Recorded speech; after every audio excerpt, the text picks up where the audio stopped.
Tere tulemast kuulama podcasti nimega Selge pilt. Siin räägime, mis õige toimub Valga gümnaasiumis päriselt ja saame veidi lähema ülevaate siinmajas tegutsevatest inimestest. Mina olen saatejuht Lisette ning tänane külaline on teie ees. Tere, Karmen! Tere, Lisette! Mis klassis sa kõigepealt käid meil? Ma käin 12. reaalklassis. Ja kuidas 12. klass on? Raske. Kas nagu raske või nagu väga raske? See on nagu väga raske. Hea vastus. Okei, aga meil just oli hiljuti siin õpetajate päev. Kuidas sa sellega hakkama said ja keda sa asendasid? Ma asendsin meie füüsikaõpetaja Katrinit ja ma avastasin, et spikerdada on kõvasti lihtsam, kui ma arvasin. Tõesti või? Kas sa avastasid seda nagu õpilaste pealt või iseenda pealt? Pigem õpilaste, et ma vaatasin, et ega õpetaja ei näe väga mitte midagi, mis seal tagaklassis toimub. Väga aus vastus. Aga ennekõike, kui me lähme nii-öelda sporditeema peale, siis mul on sulle üks väike mäng. Ehk siis mängu nimi on Emba või kumba. Mina küsin küsimuse ja siis sina valid nendest kahest. Milline siis sinule kõige meelepärasem on? Okay. Ehk siis, kas kass või koer? Mõlemad. Aga miks mõlemad? Sest mul on kodus mõlemad ja ma ei saa kumbagi reeta. Ja mis nende nimed on? Bella ja Tips. Bella on siis Bella koer, ja? Koer, jah. Ja, okei. Nii, kas film või seriaal? Film. Kas vesi või mahl? Vesi. Aga miks just vesi? Sest ma olen sportlane. See on vist kõige parem vastus üleüldse. Okei, lähme edasi. Kas harilik pliiats või pastakas? Harilik. Vaja, me oleme samas tiimis. Harilikuga minu meelest poole mõnusam kirjutada kui pastakaga. See on nii palju sujuvam ja seda on lihtsam kustutada. Täpselt. Kas pigem soe kliima või jahe kliima? Pigem soe. Kas pigem kaardimäng või arvutimäng? Kaardimäng. Kas pigem pasta või pitsa? Pasta. Kas pigem maksad kaardiga või sulas? Kaardiga. Kas sa pigem helistad või sa tekstid? Pigem tekstin. Miks nii? Sest helistamine on nii hirmus ja ma ei saa oma lausid läbi mõelda. Jah, kus see koma ja punkt peaks asuma, eks ole? Jah.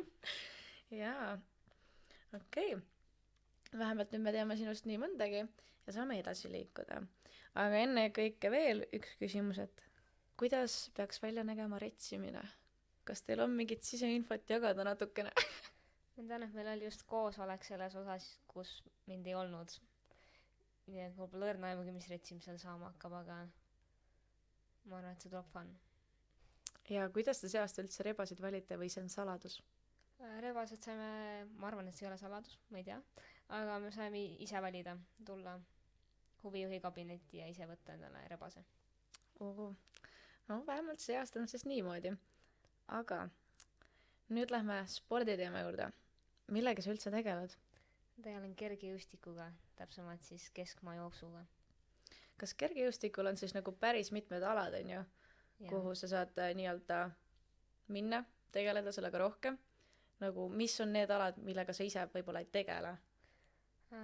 Vähem, no kindlasti ma ei tegele heitealadega, nagu kuulitõuge, kettaheide. Mul ei ole lihtsalt piisavalt tugevat kätt selle jaoks ja vahel harva hüppan, aga pigem mitte.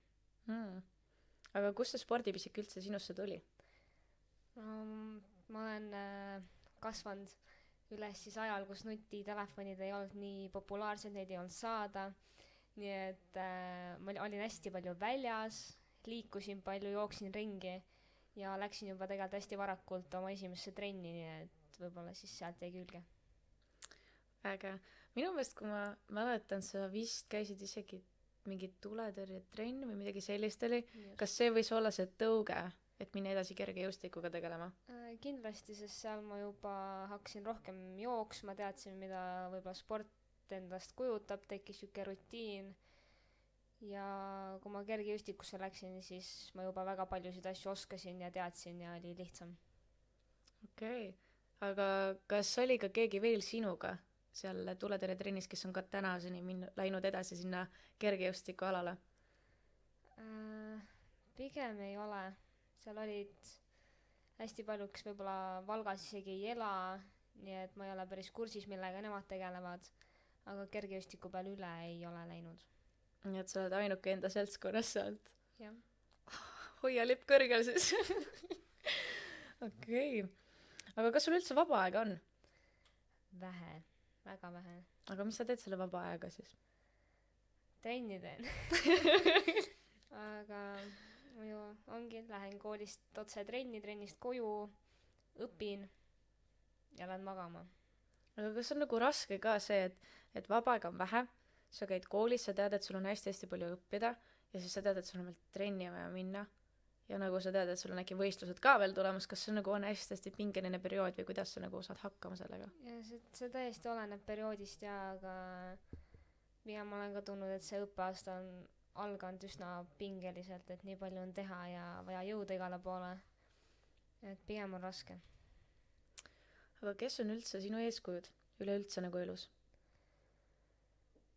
Spordimaastikul on mul üks suuri eeskujusid Janek Õiglane, kes on hästi positiivse ja rõõmsameelse suhtumisega siuke õige sportlane. Aga üleüldse võib-olla vanemad ja lähedased. Aga kes oli väiksena sinu siuke nagu eeskuju spordimaastikul? Kui ma trenni läksin, siis ma olin nii väike, et ma ei teadnud spordist eriti midagi, ma ei teadnud, kes sellega tegelevadki. Nii et väiksena mul ei meenu, et mul oleks ühtegi olnud siukest. Ehk siis sa ei saa öelda isegi, et oma treener oli? ma ei ütleks, jah. Okei. Aga kuidas siis sinu nii-öelda trennikava välja näeb? Sa lähed trenni, mis sa teed seal? See jälle oleneb perioodist, kas meil on ettevalmistusperiood või on võistlusperiood. Hetkel, kes me käendume rohkem siuksele aeroobsele treeningule, ehk siis jookseme hästi palju. Aga muidu on ta igapäevaselt üsna erinev ja lähen trenni, vaatan, mis Anneli räägib. Selge pilt. Aga mis on siis sinu selle aasta eesmärgid? See aasta on kohe läbi saamas, aga ma olen niisuguseid suuri võistlusi ei ole olnud, aga ma olen hästi palju haige olnud see aasta. Ja siis võib-olla eesmärk on vähemalt aasta lõpuni ja sealt edasi ka terve püsida, sest muidu ei tule mitte midagi välja. Okei. Aga mis siis olid nagu eelmise aasta eesmärgid? Kas sa oled nagu neid saavutanud, need eesmärgid kätte enda jaoks või pigem ei miski asi veel uude perioodi? Pigem enamus jäi nüüd uude perioodi. See aasta oligi siuke haigused rikkusid hästi palju ära ja ma sain oma võib-olla need Eesti meistritiitlid ja asjad sain kätte, aga tulemus ei olnud päris see, mis ma võib-olla ootasin. Et järgmine aasta on nii mõndagi saavutada veel. Siit on kohe hea edasi küsida, et aga kes sind toetab sel ajal, kui sa näiteks oled haige või siis kui sa päriselt peadki minema sellises seisus võistlema, kes on need sinu toetajad? Toetajateks ongi võib-olla perekond, lähedased, kindlasti treener, sest muidu ei saa. Aga jah, perekond käib muga alati võistlustel kaasas, toetavad raja ääres, samamoodi toetavad kodus ja motiveerivad. Aga kui tuleme nüüd tagasi nii-öelda trenni tegemise peale, palju sul päevas võib kuluda umbes, ma ei tea, tundides näiteks trenni tegemise peale? Mõned päevad on pikemad, mõned on lühemad, aga niimoodi keskmiselt 2 tundi umbes. See on tegelikult päris rets aeg, kus sa just aktiivselt pead trenni tegema. Ta võtab päris korralikult läbi. Isegi vahepeal me võib-olla teeme väga vähe asju, aga need on sellised aega nõudvad asjad, et ma ei saa kiirustada ühe tegevuse pealt teise peale. Nagu näiteks siis? Siuksed asjad nagu kuulijännid, kus ma siis ükshaaval loobin kuule ja siis toon neid jälle tagasi ja see ikka võtab mingi pool tundi ikka vahepeal, kuigi tegelikult on nii väike asi. Aga milline siis kergejõustikualadest on sinu lemmik? Nagu mainitud, ma teen keskmaad, see on 800-st 3000-ni umbes ja lemmikud on 2000 ja 3000 takistus. Miks just need? Sest on viimasel ajal kujunenud mu põhialaks, need on minust lõbusam kui joosta lihtsalt sirge maa peal, et siis ma saan vahepeal vette hüpata ja see on küll raskem, aga samas lõbusam. Aga kas see sind natuke ei hirmuta, et kui sa nüüd käntsa peaksid panema? Siis tõusen püsti, jooksen edasi. Päriselt? Wow. Ma seal veeaugus olen ikka paar korda pikali käinud, aga õnneks veel mitte väga õnnetult. Aga nii-öelda suuri vigastusi ei ole tulnud sellega kaasa? Ei ole veel. Siis on sul väga hästi läinud, sest ma tean, et Tallinnas on päris mitmed inimesed, kes tegelevad ka kergejõustikuga ja nad on jätnud pooleli just sellepärast, et nad ei julge enam teha seda ala. Aga jaa, nii et me saime teada, mis on sinu kõige lemmikumad, aga mis on sinu jaoks kõige vähem lemmikumad alad? võib-olla sellist vähem lemmikut ei ole, on lihtsalt kergemad alad ja raskemad alad. No ja mis on siis see nii-öelda kõige raskem ala? no kindlasti on takistus, aga see mulle meeldib ja võib-olla selline 400 meetrit on, sellega on love-hate relationship. Üks päev ta mulle meeldib ja teine päev ma mõtlen, et pigem ei läheks. See vist kõik oleneb sinu, kui treenitud sa oled, mis tuju sul on. Absoluutselt, jah. Aga kas sa oled olnud ka sellises faasis oma elus, kus sa oled mõelnud, et ma ei jaksa enam, ma ei taha sinna trenni minna ja spordiga enam tegeleda?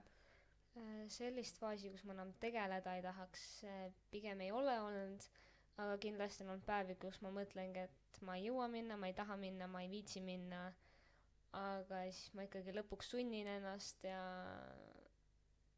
ma näen, et see on aidanud. Nii, et sa ikkagi oskad ennast kuidagi moodi motiveerida ka, et mitte küll ainult sunniviisiliselt, aga et umbes, et kas äkki nagu eesmärk võib olla see, miks minna ikkagi trenni? Jaa, kindlasti. Juba trenni minek on juba tegelikult kujunenud nii rutiinseks, et peaaegu sama tavaline nagu hommikul üles ärkamine ja kooli minemine, et Nii, et see nagu otseselt pinget sulle ei pane peale, kui sa trenni lähed. Okei. Aga samas jällegi võime öelda, et võistlused on nagu eksamid, on ju, kooliga võrreldes. Jaa, Et see on võib-olla see, kus on hästi suur pinge peal ja absoluutselt. jaa. Aga sa käisid minu meelest mingi aeg üldse USAs meil Käisin. ja vahet pole, mis põhjustel seal käisid, aga mina jälgisin sind Instagramis. Kes ei jälgiks, minge jälgige. Et seal sa ka tegelesid uisinasti enda nii-öelda spordiga. Et kas seda oli raske seal teostada või kuidas sa nagu tegid seal enda neid treeningalasid või milleks üldse said seal tegeleda? Ja see oleks üle kivide ja kändude, peaks mainima, et treener tegi treeningkava, võtsin paberi peal kaasa ja eks ma tegin trenni seal, kus suht juhtus, sest ma käisin jõulude ajal ja jõulude ajal on enamus spordihooned ja välistaadionid on kõik lukus, väravad on kinni ja siis eks ma jooksin vahepeal 10 kilomeetrit 200 meetrise ringi peal ja mingeid lõike jooksin pargis kuskil. Et paar korda sain staadionile, aga ma ei ole kindel, kas ma tohtisin seal olla või et kui keegi oleks tulnud, kas ta oleks mind ära ajanud sealt, aga pigem oli raske. Sa rääkisid, et sa käisid pargis jooksmas. Kuna ma ise käisin ka just sel suvel USAs, siis minu meelest neid parke leida on väga raske. Pigem neid palju ei olnud, jah. See on loodust niimoodi lihtsalt keset linna väga tihti ei leia. Ja samas jällegi, kui USAst nüüd rääkida, siis kas sina nägid kõnniteid? Ei näinud. See on nii veider. Ma just mõtlesingi, kuidas sa seal jooksmas said käia. Kõnniteid ei ole, et kas sa sõitsid autodega samal rajal, aga nüüd ma teid tean. Selles mõttes ma jooksingi, et oli siuke ka võib-olla 400 meetrine sirge, et jooksin ühte otsa, sai kõnnitee läbi, siis pidin tagasi jooksma, teiselt poolt sai ka kõnnitee läbi ja siis ma nüüd edasi-tagasi jooksin siis. Aga vähemalt sa said oma trenni tehtud. Jah, sain. Kuidagi sain. Ja üle kivide känduda, nagu sa ütlesid. Aga kas nagu USAs olles, kui sa nägid, et need võimalused ei ole nii head kui Eestis nii-öelda trenni teha, kas sul ei tekkinud korraks, et äkki jätaks vahele täna ja teeks Eestis järgi? Ei no järgi ma päris tea vist ei oleks saanud, sest mind juba jaanuaris ootasid suured Eesti meistrivõistlused ja eks mul ikka ka vahepeal öeldi, et siis jookse, ma ei tea, siin kuskil kõnnitee peal ja siis ma ikka üritasin neile selgeks teha, et ei, see ei ole võimalik, me peame selle staadioni leidma ja eks ma käisin pinda neile. Aga kas see staadioni leidmine oli siis nagu raske protsess või? Me ikka vahepeal otsisime mitu tundi, et me panime Google Mapsi sisse mingi staadioni, sõitsime, vaatasime, see on kinni, käisime igast inimeste käest küsimas, et kas sinna on võimalik saada ja enamus aega saime eitava vastuse kahjuks. Sest minu meelest vist enamus staadionid üleüldse, neid on vähe küll, aga need kuuluvad vist rohkem nagu koolidele. Ja enamus on mingid ülikooli staadionid ja et selles suhtes jah, et seal on vähe keeruline selle alaga. Yeah. Aga palju sa üldse inimesi nägid Ameerikas jooksmas? Kas sa üldse nägid? Kusjuures väga palju oli tegelikult jooksjaid võrreldes Eestiga. Et ükskõik kuhu ma läksin või sõitsin, ikka vähemalt mõnda inimest jooksmas nägin. okei. Aga mis osariigist üldse käisid? Ma käisin igal pool, me sõitsime ringi. No näiteks. me jõudsime lennuki pealt tõime maha Washingtonis ja siis sõitsime alla Floridasse välja ja siis tulime üles Carolinasse ja tagasi Washingtoni. Kas Floridas treenimine ei olnud raske just kliima mõttes? Õnneks seal ei olnudki tol hetkel nii kuum, kui ma arvasin, et võib olla. Aga ma käisin põhiliselt rannas jooksma ja siis ma hüppasin pärast merre ja oli olemas ookeanisse. Jaa, seal on ookean. Ei, tegelikult Floridat kui niimoodi võtta, siis seal on võimalus minna nii mere äärde kui ka ookeanile juurde. Aga oleneb, kummale poole sa lähed. Ma ei ole üldse kindel. Aga pole midagi. Just rääkisid, et käisid rannas jooksmas. Pean mainima, et ma olen ise ka näinud paar korda, ma just nägin äkki 2-3 inimest, kui ma olin ka Floridas kuskil ookeani äärel, jooksid 2 inimest liiva peal ja ma mõtlesin, et kas nad on puhta lollid või nagu, kes see käib rannas jooksmas. See täitsa olenes ja, et seal, kus ma olin, oli vesi selle liiva üsna kõvaks tampinud, ehk siis seal oli tegelikult väga mõnus joosta ja jalale ei teinud üldse liiga ega midagi. Aga võib-olla seal, kus oli lahtisem liiv, see oli päris jube.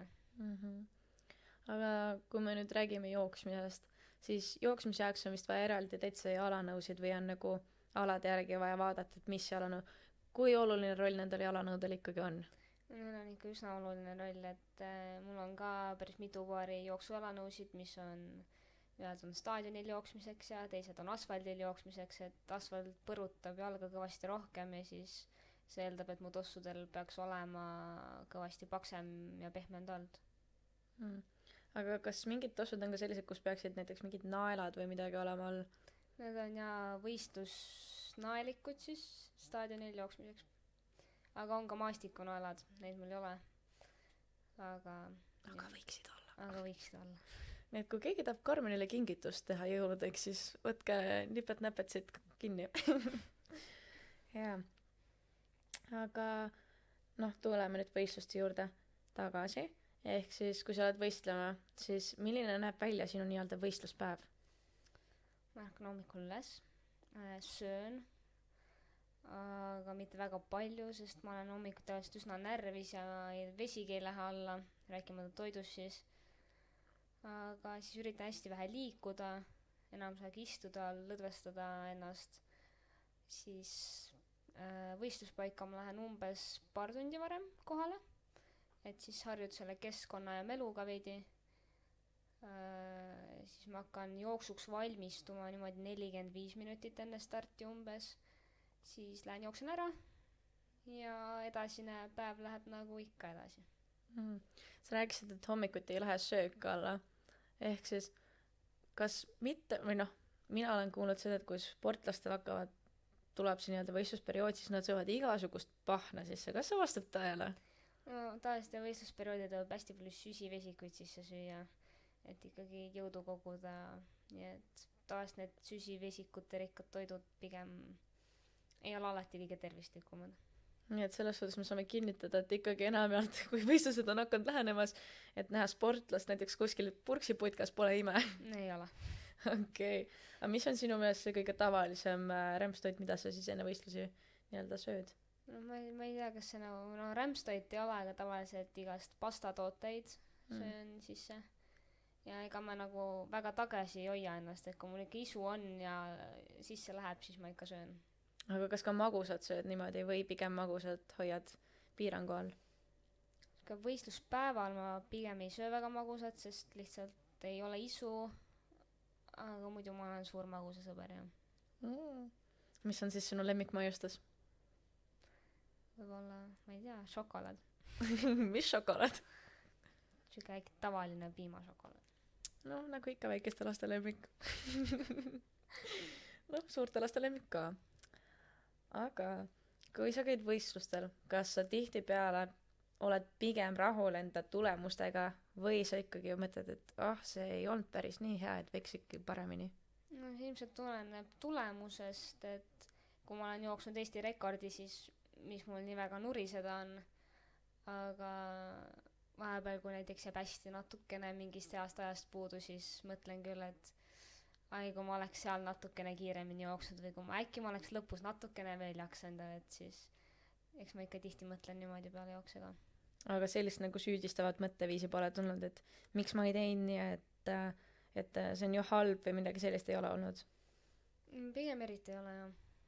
Aga vahel võib-olla tuleb. Pigem harva, jaa, aga rohkem ma mõtlen jah seda, et äkki ma oleks saanud veel, aga mis seal ikka järgmine kord uuesti. Aga mis on sinu lemmikkoht olnud, kus käia võistlemas või kus oled saanud võistelda? Ma käisin nüüd siin kevadel Prantsusmaal. See staadion nägi päris ilus välja ja siuke hästi mugav ja melu oli hoopis teine. Aga näiteks Eesti staadionitest on mu lemmik Kääriku staadion, see loodus selle ümber on nii ilus. Nii et me saame öelda, et kui on hea loodus ümber, siis see rahustab sind rohkem maha ja motiveerib rohkem trenni tegema. Täiesti võimalik, jah. Jaa. Sest minu meelest linna keskel kuskil trenni teha on vähem veider, sest kogu aeg on igal pool mingid pilgud peal ja siis sa lihtsalt ei taha või sul kaob see motivatsioon ära. Jah, et võib-olla looduses on siuke hea vaikne, siuke oma, et saab keskenduda ainult trennile. Aga sa just mainisid, et sa käisid Prantsusmaal. Palju teid üldse oli seal, just Eesti? Ma ei tea, kas siis kooskonnas või?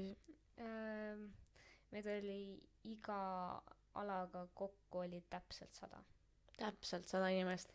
Aga siis seal olid lisaks kergejõustiklastel olid veel igast ujujad ja maadlejad ja korvpallurid ja sellised ka. Aga kas sa tundsid ka kedagi, kui sa läksid sinna? Teadsin ühte inimest. Ainult ühte? Ma ei ühte, kellega ma väga palju ei olnud enne suhtlenud, aga ma teadsin, kes ta on. Ja meie Marko käis. Nii et ikkagi kahte. Oma trennikaaslane oli ka. Nii et 1,5. 1,5 inimest. Jaa, aga kui sa läksid tagasi, siis mitu suhtlust sa kaasa said? Siuksed, kes mul nüüd Snapis on, neid on äkki 3-4. Aga ma arvan, et kui ikka mõnda veel võistlustel näha, siis teretame küll. Aga kas sa pigem suhtlesid siis nende aladega, millega sina tegeled ka, või pigem ka nagu väljaspool sinu aladega? Meid oli kuidagi paigutatud hästi imelikult. Meil üldse võib-olla korvpallurid ja ujujad olid teises linnas. Et kergejõustikoos ujujad olid meiega. Me olime siukses ühes väikses linnakus. Et siis enamasti suhtlesin ikkagi kergejõustiklastega. Tubli, eesti keel. Nii. Ja aga mis keeles te suhtlesid? Ikkagi inglise keeles, ma eeldan? Eestlastega ikka eesti keeles, aga ja teistega inglise keeles. Aga kas prantsuse keelt oli ka kuulda? Prantslasi oli seal kõige rohkem, ma arvan, nii et ikka staadionil vähemalt oli prantsuse keelt kuulda. Kas sa õppisid mingi prantsuskeelse sõna ka ära, kui sa seal käisid? Ei. Kuidas ma nii? Keskendunud oma võistlustele ja enda nii füüsilise kui vaimse poole korras hoidmisega. No väga õige, eks sa ei läinud sinna lihtsalt reisima, sa läksid ikkagi sinna võistlema. Jaa. Aga palju sul üldse tuleb ette nagu välismaal võistlemisi? Võistlemisi viimasel ajal eriti palju olnud. Ongi Prantsusmaali nüüd, aga Balti meistrivõistlused on siis, võistlevad Eesti, Läti, Leedu koondised, et vahepeal on need võistlused Eestis, vahepeal on Lätis või Leedus, kas me loeme seda välismaaks või mitte. Aga siin me käisime ka 3 aastat järjest vist umbes Soomes võistlemas. Et mitte väga palju, aga ikka mõned võistlused tulevad, jah. Aga ütleme niimoodi, et koht, kus sa Eestis oled siis võistlemas käinud, mis siis kõige lemmikum on olnud? Või kas on üldse sellist lemmikkohta, kus Eestis võistlemas käia? Ei teagi sellist lemmikut, kus mul on kõige paremad tulemused olnud. See on hea vastus. Suuremad võistlused on vist üldiselt toimunud Rakveres. Suvist on Rakveres ja talvist on tavaliselt Tallinnas Lasnamäe hallis. et nendeks ma olen alati ka kõige rohkem valmistunud, nii et seal on tavaliselt kõige paremad tulemused, nii et ma arvan, et need. okei, jaa. Aga kuna sa taipasid, et sa hakkasid nii-öelda kergejõustikku võtma nagu tõsiselt, et see on nagu see ala, millega sa päriselt tahad tegeleda? Või kas oli üldse selline hetk, kus sa said aru, et nüüd mina keskendun ainult sellele? et no ma olen üldiselt siuke hästi püsiv inimene ja ma ei jookse ühe hobi juurest teise juurde, eks kui ma hakkan millegagi tegelema, siis ma võtangi seda kohe algusest peale üsna tõsiselt. aga võib-olla rohkem kergejõustikust ma hakkasin aru saama alles mõned aastad tagasi, et nüüd ongi nii ja ma teen seda ja. Aga kui vanalt sa üldse nagu hakkasid sellega tegelema, kas sa mäletad või mis klassist? 4. klassis äkki oli see, mis ma võisin olla 10-11. jah.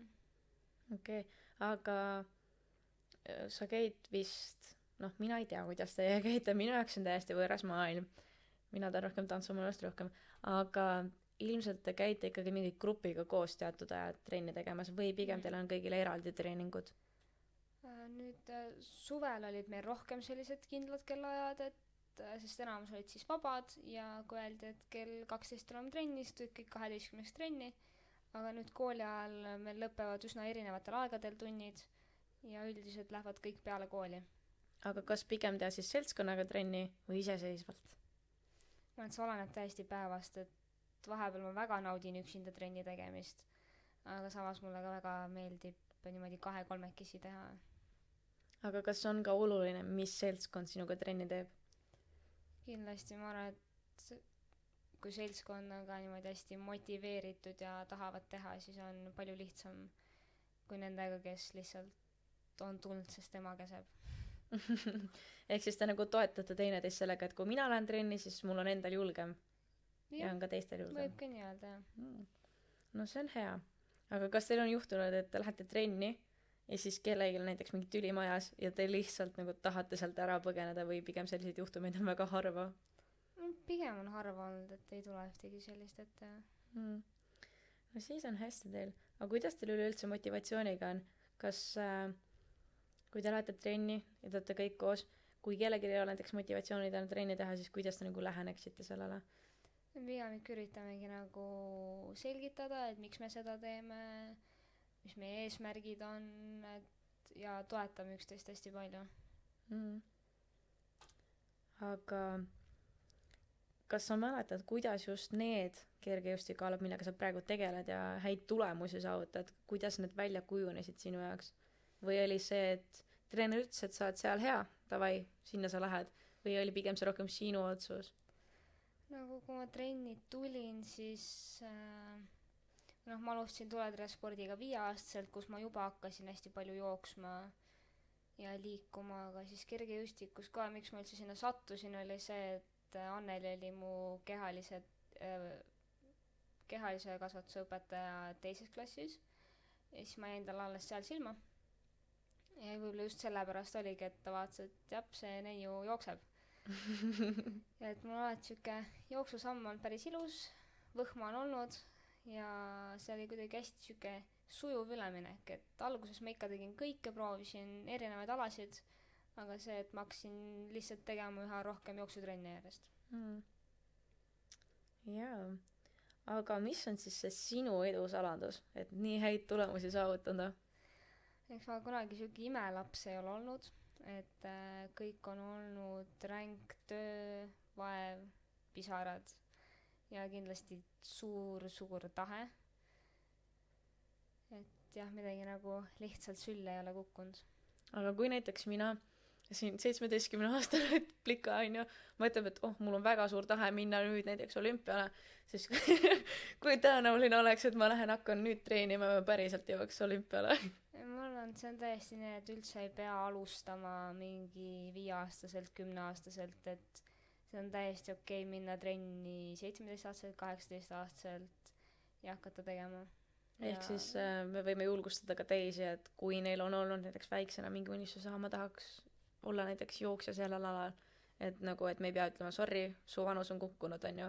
Ei, absoluutselt vanuse taha küll asi ei peaks jääma. Selge, see on hea märk. ehk siis kui keegi tunneb, et ta päriselt on ise ka äkki andekas jooksualal ja tahaks proovida ja pole seda veel siiamaani teinud, siis teie võimalus, haarake kinni.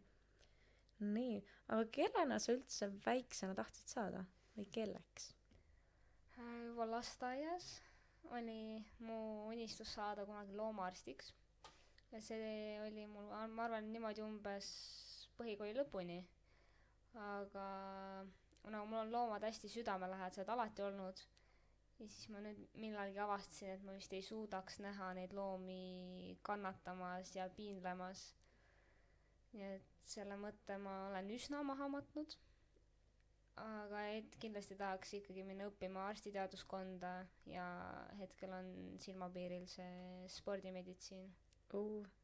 Et kõiksugused vigastused ja asjad, et pigem sinna kanti tüürida, mitte et umbes olümpiale minna, on ju. No, jah, siuke spordimeditsiin on ka, et nagu siuke täiskohaga sportlane olla on väga riskantne. Aga et ma tahaks kindlasti olla tulevikus ka spordiga seotud ja ma arvan, et see oleks nagu üks võimalus selleks. See on hea võimalus jälgida kõrvalt ja olla kaasas sellega ja minna aega kaasa, et sport ka ilmselt muutub ajast tahtmata. Et need alad tulevad juurde ja nagu me oleme näinud, siis olümpial on nii mitmedki alad muutunud. Aga kelleks on siis nüüd tahaksid saada täpsemalt, kui sa ütlesid just spordialaga, ehk siis kas on nagu kindel nagu valik, et näiteks spordiga seoses on ju füsioterapeudid ja kas midagi sinna kanti või pigem need, kes päriselt panevad siin paika, murravad luid ja praegu nagu olen mõelnud just spordiarstiks, aga kõik selline, ka füsioteraapia on mu mõttest läbi käinud ja ma veel tegelikult pole üldse kindel. Ja et kui ma nüüd ka vaatan, et see ülikooli astumine jõuab järjest lähemale, et olen vaatanud neid erinevaid erialasid ja ma arvan, et miski pole kindel veel. Aga kas pigem siis minna seda õppima Tartu Ülikooli või siis seal on vist teine kool ka, mille nimi mul hetkel meelde ei tule. Tervishoiu ja kõrgkool, jah. Just. Hetkel ma olen vaadanud mõlemaid ja ma olen ka vaadanud Maaülikooli, aga hetkel ma arvan, et Tartu Ülikool, jah. See on hea valik. Ja ilmselt me loodame ka, et sa sinna sisse saad. Sest et sinna on üsna tihe konkurents olnud viimased aastad juba. Absoluutselt, eriti arstiteaduskonda. Just. Ja nüüd ju need kriteeriumid on muutunud ja et eks me igaüks peame hakkama kõrva taha panema, et mis eriala on hästi-hästi nõutud ja selle järgi tegema oma otsuseid ja vaatama oma õppimisi. Aga sa oled ikkagi 12. klass ja sul on jäänud veel natukene koolis käia või siis rohkem kui pool aastat veel, kui sedagi. Yeah. Et mis tundega sa alustasid 12. klassi? Nagu alati see 12. klass tundus nii kaugel, et kui ma mingist teemast aru ei saanud, mõtlesin, et mul on aega veel 12-ndani ja eksamiteni, aga siis see kuidagi jõudis nii paugust, suvi sai läbi ja mõtlesin, et appi, 12. Ja minu arust aeg läheb ka nii kiiresti praegu, et aga siuke pingeline ja natukene hirmus. Hirmus peab natuke ikka olema, siis on põhjust pingutada. Ja. Aga kui sa nüüd mõtled tagasi ennast, siis sinna aega, kus sa ise astusid siia gümnaasiumisse sisse, siis mis oli nagu see, miks just tulla Valga gümnaasiumisse või miks sa otsustasid just Valga gümnaasiumi kasuks ja mis olid need teised valikud? Eks need ma mõtlesin juba oma 7. klassist, et mis ma teen, kui see gümnaasiumi sisseastumise aeg kätte jõuab ja see on meie jaoks täiesti teistmoodi kui kunagi oli või nagu praegu on, et me ei teinud eksameid. Aga Valga gümnaasium sellepärast, et kindlasti ma ei tahtnud kodust ära minna, sest seda ma jõuan veel terve oma elu teha. Ja kindlasti teine suur põhjus oli trenn, ma ei tahtnud treenerit vahetada ja tegelikult Valgas on spordi tegemiseks väga palju väga häid võimalusi. Ja siis mõtlesingi, et Valga, aga ma tegin ka Tartu koolide ühiskatsed, sain sisse Tamme gümnaasiumi meditsiinisuunda ja siis nende kahe vahel ma valisin ja nüüd ma olen siin. ja kas sa oled rahul oma valikuga? ma arvan, et ma olen rahul oma valikuga, et see Valu gümnaasiumi õhkkond ja minu arust Valu gümnaasium on nii ilus. Sa jaa, tuled siia sisse, see on nii elegantne, ilus, ta on väärikas, ta nagu väärikas ja hästi niimoodi, et sa astud sisse, sa tunned, et sa ei ole kuskil põhikoolis, sa oled nagu päriselt kuskil koolis, kus sa pead ka kooli nagu esindama igapäevaselt. et kui ma käisin seda inglise keele Cambridge'i testi tegemas, mis toimus Tamme gümnaasiumis, siis ega ei tulnud sellist mõtet, et kahju, et ma siia ei tulnud. See on ainult hea Valga gümnaasiumile. Aga ma tänan, et sa tulid ja rääkisid enda lugu ja ma loodan, et jaa, pole tänu väärt, eks ole. Aga ma loodan, et ka teie saite motivatsiooni just spordi osas ja saite ka rohkem aima, mis on kergejõustikumaailm ja mida see ennast täpsemalt kujutab. Ning kui te näete Karmenit kooli peal, võite julgelt öelda, et hea töö, sest et ei ole lihtne olla siin mikri taga ja võtta seda aega võib-olla natuke oma trenni tegemise pealt. Aga aitäh, et kuulasid meid ja kohtume peagi.